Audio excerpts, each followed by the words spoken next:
I recognise the importance of this. I would ask Douglas Ross to recognise that it is a difficult balance to strike, particularly at this moment. And I think the first and perhaps most fundamental point to make is this one, because it feeds into the process of consideration that we are undertaking. It's not self-isolation rules that are hampering the economy, it's the virus that is hampering the economy.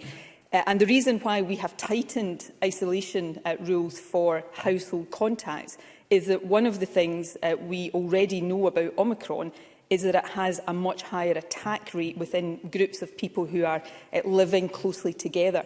So even more than was the case with previous strains, if one member of a household tests positive or is positive for Omicron, the likelihood is that all members of that household or significant numbers of the household are going to become positive in the days that follow. That's why we need to be cautious.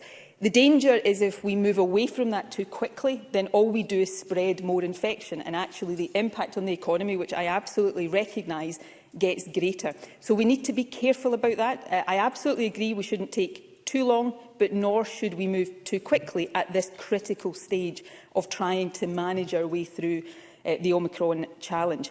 The point about critical services in the economy, though, is there have been quite a significant number of exemptions approved, but we have moved, and the updated guidance has been published today, to a sector-based exemption process.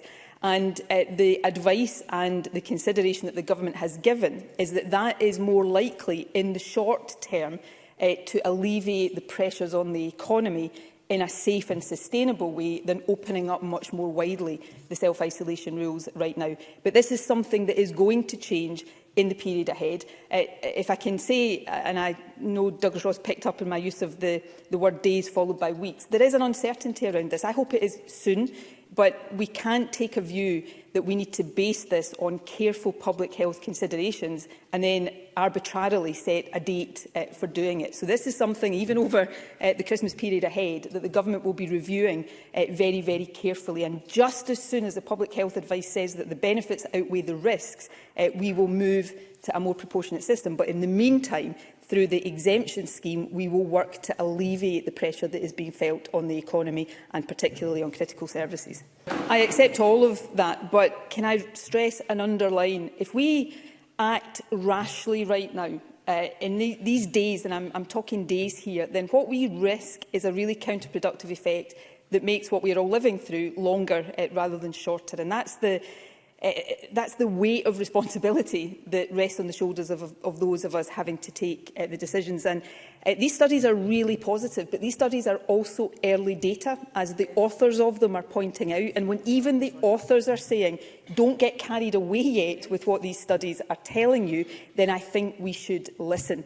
Now, in terms of clinical advice, clinical advisors will advise governments, and it's up to the elected decision makers to decide how much weight to put on that. I accept that ultimately the buck stops with me in terms of decisions, but I listen carefully to clinical advice. Now, it's for the UK Government to do likewise. I know, for example, that there will be clinical advisors advising the UK Government right now to do what this Government, the Welsh Government and the Northern Irish Government has done, and actually impose a few more protections to try to slow down Omicron. But they, as is their right, are deciding not to do that. So we're all coming to these decisions. I am following the advice given to me by clinicians and by experts, applying my judgment to that with my government colleagues, and coming, I think, to a balanced decision that says, yes, we hope that in the very near future we will feel much more confident about opening things up in all sorts of ways because we know much more about Omicron.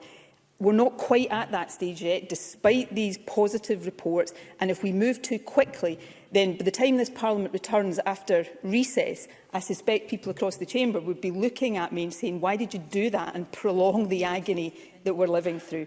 So this is not a perfect science, it is not an exact science all of the time, but these judgments, particularly at critical moments like this, are really important. And if we err on the side of too much caution and things work out better than we'd hope, we can lift these restrictions earlier.